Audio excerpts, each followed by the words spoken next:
Joe Dipenta is one of a select few hockey players to win both a Stanley Cup and a Calder Cup. He played 5 seasons in the NHL, but after his NHL career ended, Joe struggled with depression and finding his identity after hockey. I sat down with Joe in the very arena in Cole Harbour, Nova Scotia, where he used to play as a boy, to talk about his NHL career. So, Joe, you started skating at the age of 2. By 4.5, you're playing hockey. Did you immediately love the game? I loved watching the game. I loved the kids in the neighborhood. They were playing on the pond and behind my house. And I just was fascinated with this game. And then I would see them other times playing on the street. And I remember picking up this I didn't have a hockey stick, so occasionally there'd be a broken one. And I would go play street hockey with the kids that were older than me with a broken hockey stick. And I just remember scoring a goal with this like little blade this big, and I said, I love this game. It's the sweetest thing, scoring a goal. Yeah. So you start off as a forward, and then you move back to defense, which would turn out to be a good career change. Yeah, in my last year in novice, there was 6 older kids on the team that were in their second year that played on the team before, and there was no defenseman. And so I had size as an advantage, so the coach said, put Joe back on defense and see how he does. I put me back on defense, and I never came back. I remember scoring goals here in this rink, and I could score from the point. I had a wrist shot, and I practiced my wrist shot in the basement, and so my wrist shot was, I could shoot it over the goalie's head. So it was a lot of fun getting the puck at the point and being able to score goals. But as the goalies got taller, my scoring prowess kind of diminished. But I had lots of fun in those early days. So you progressed through your minor hockey days here in Cole Harbour. You get to play in the hometown team in Halifax in junior hockey, go all the way to the Memorial Cup. Yeah, it was the year we hosted it back in 2000. And so I was a Boston University student and hockey player.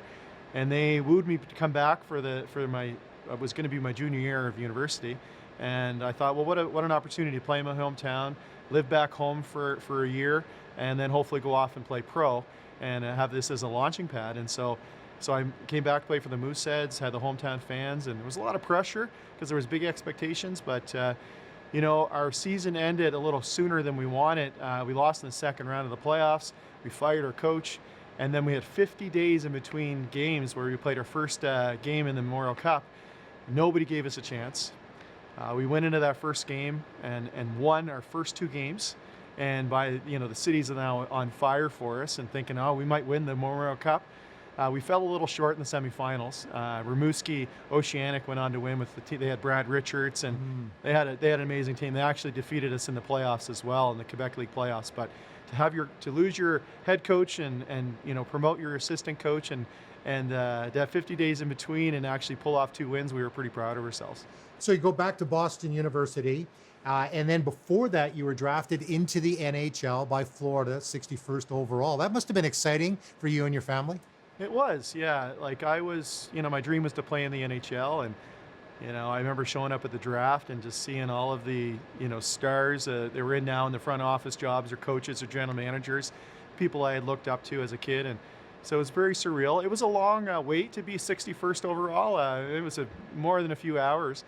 So there was a lot of sweating and, a lot of disappointment when your name isn't called and a team said, hey, we've got 2 picks and we're going to pick you either this spot or this spot. And you don't hear your name. But when your name is called, it's special. And so eventually, though, you'd get the chance to play with the Atlanta Thrashers, and for those that are not familiar, they are now called the Winnipeg Jets. But you got a chance to play, and you scored in your second game. Yeah, that was a huge shock. I had maybe 2 goals all year in the American League up into that point, and I get called up with 3 games to go in the NHL season. First shift of the game, it's a minute and 20 into the game. The puck comes right through the slot. It's almost like the seas parted. The defenseman pinched on Kozlov, which let the puck come right to me at the right point, and I just came right into the slot, took a shot, and then all of a sudden I looked up and I said, I just scored a goal. In the NHL? In the NHL. So you're playing in Atlanta, and then you get sent down to the minors. You actually win the Calder Cup, which is the championship for the American Hockey League with the Chicago Wolves, but you're kind of bouncing around. Did you think that you would ever really stick in the NHL? Well, I was a long time in the American League, and I was always trying to be somebody I wasn't. I saw the guy that got called up, who was a power play defenseman, and there was a lot of offensive players that would get called up. So I tried to be offensive. I tried to get my name on the score sheet. So you went away from your game then? I went away from my game, and it wasn't until I had a sit down with Randy Carlyle in my 5th season in the American Hockey League. With the Manitoba Moose. Yeah, and he said to me, Joe, he says, I've got some unfortunate news for you. I don't think you're going to be a goal-scoring defenseman, but he says, I think you can play in the NHL if you buy into this defensive hockey. And he said, I don't want you to, he simplified my game. He said, I want you to worry about not getting scored on, and when you're on the ice, I don't care if you're at your blue line. If you shoot it off the glass and it goes for icing, doesn't bother me. But I don't want to see any turnovers. I don't want to see any soft plays where you're trying to make a play that isn't there. So the motto that year for me was, when in doubt, Dipenta and out. So I shot the puck off the glass, a lot of icing calls, but I was a very accountable defenseman. And it changed my style of play, and it gave me a lot more confidence when I simplified my game.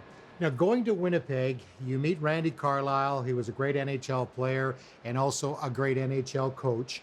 But it was something that happened in Winnipeg. And Joe, when we come back, we're going to talk about what happened in terms of your spiritual life, and then to win the coveted Stanley Cup when we come back right after this.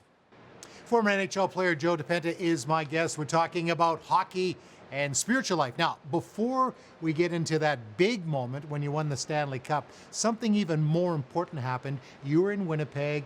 You had a bit of a church background. What happened? So I was in my 5th year in the American League. I had had an experience where I had met a Christian athlete that had lived with me in my 2nd year professional, and there was something about him that just intrigued me.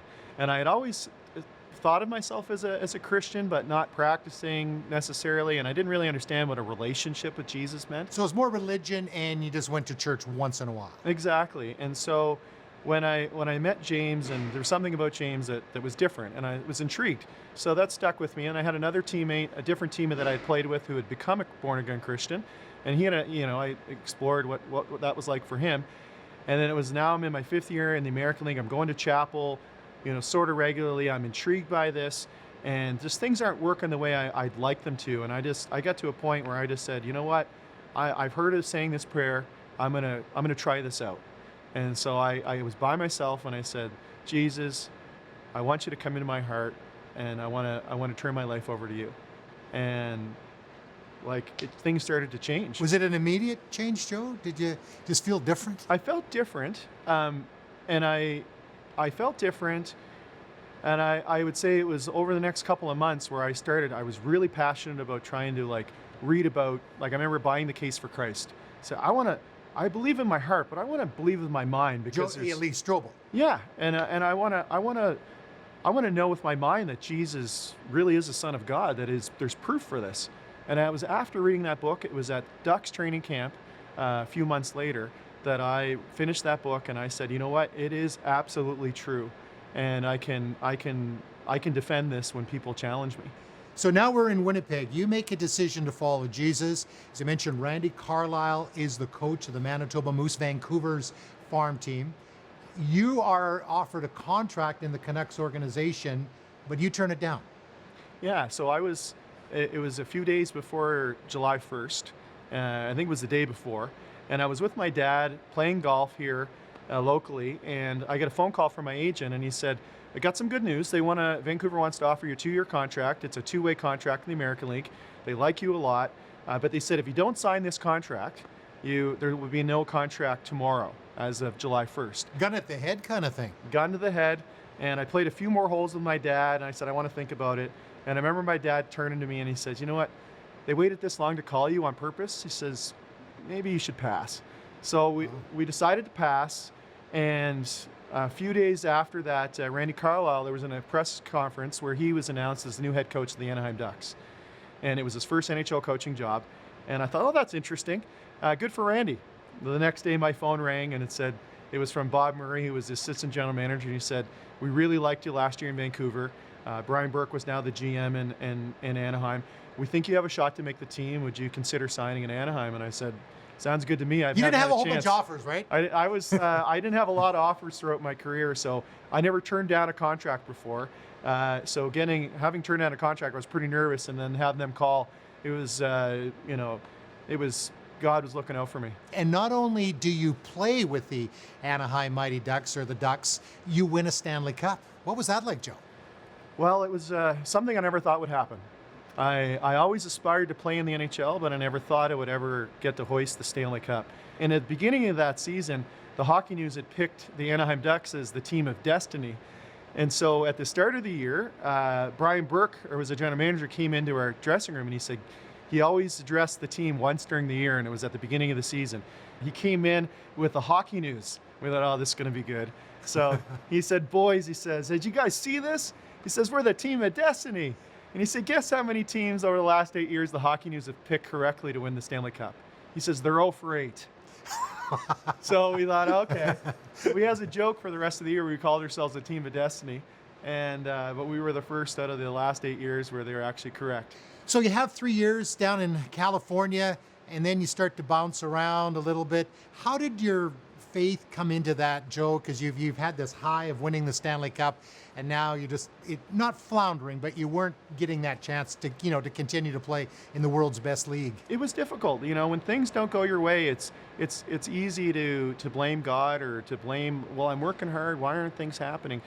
But I always had my foundation of faith where I could turn to my relationship with Jesus and read scripture and have other Christians around me to encourage me. And I would always cling to organizations like Fellowship of Christian Athletes or Hockey Ministries International. They always had somebody close by that was there to lending a helping hand. Like Tim Burke had a big influence on my life, and he worked for Hockey Ministries. And so I was fortunate where God always had somebody around me, or a teammate, or somebody with these organizations to help support me. Now, the transition from professional sports and then into normal life, a lot of athletes really struggle. How has it been for you? I struggled, I would say, for about 7 years. I would say I went through some form of a depression where there was a loss of identity of me as a hockey player, no longer a hockey player. Who am I now? And so I struggled through that. I didn't realize I was depressed, but I know I was searching, okay, what is the next step for me? And, it really wasn't that arduous of a journey in terms of, I stopped playing in 2011. I went to university. I graduated with my degree. 3 months later, I had a full-time job in an exciting area, cancer research. It was something I was passionate about. I had lost my grandparents to cancer. And so I remember when my mom was found out my grandfather was diagnosed with cancer, how emotional that was for us. And so I always felt like, well, if I could do something to help, so other families don't have to go through this, that would be really neat. As a child, I thought that. Well, that was a seed that was planted, and I ended up doing that for a while.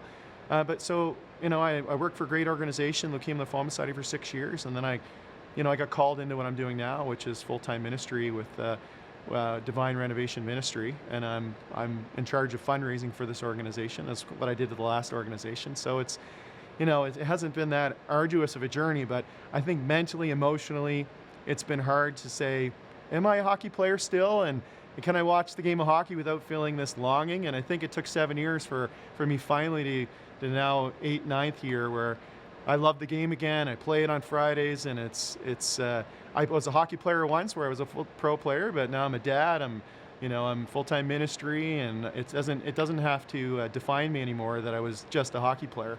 And I'm glad I've had that opportunity to do something else. Well, it's good to see you, Joe. You were the first guy to bring the Stanley Cup back here to Cole Harbour, because we see the banners here. Well, Nathan McKinnon not yet, potentially, but of course Sidney Crosby. But thank you. It's been really wonderful to meet you and to talk to you.